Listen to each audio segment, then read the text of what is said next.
I've been getting some questions recently about the presidential election, so today I'm going to go through some of those questions and hopefully clear up any confusion. So John asks, if you don't vote, does your vote get allocated for you? And the answer to that is no, your vote doesn't get allocated for you. What you're likely referring to is the belief that not voting is a vote for government, which is something I'll get to at the end of this video. But in practice, not voting just means you're not partaking in the election.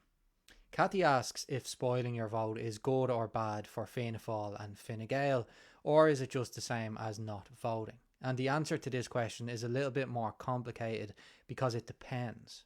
Let's say you're a lifelong Fine Gael voter. You voted for them in every election since you've been eligible to vote, and this time you decide to spoil your vote or not vote at all.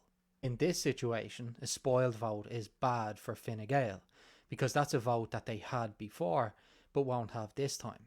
On the other hand, if you've always voted against the government but you're deciding to not vote or spoil your vote this time, then that's one less vote that Fine Gael has to worry about. Lindsay asks if we should be spoiling our vote, and this is a question that a lot of people have asked, and it's one that I can't answer. The reason I can't answer it is because what you do on election day is entirely up to you, and anybody who's telling you how you should vote is simply trying to make you vote in the way that they're voting. I'm not going to do that. You're perfectly entitled to spoil your vote if that's what you want to do.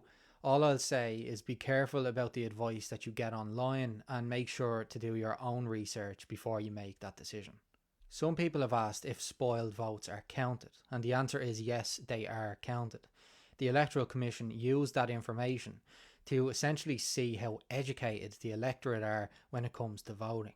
That's one of the issues when it comes to spoiling your vote as a form of protest, because there's actually no way of knowing which votes were spoiled on purpose and which votes were spoiled accidentally. Even if you write a name or a phrase on the ballot, it all goes into one pile, and I can assure you that counters are not separating them by intent. Finally, you'll often hear people saying that spoiling your vote or not voting is a vote for government, and here's the reason for that. A government, by its very nature, receives more votes than the opposition. So by default, a government has more voters.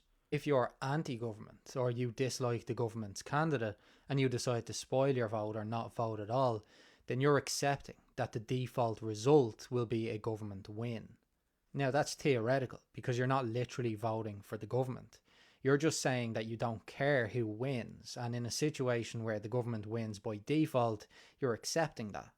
With that said, however, if you genuinely don't care who wins, or neither candidate represents you and you're not prepared to vote for the lesser of two evils, then you're perfectly entitled to spoil your vote or not vote at all, as long as you know the facts.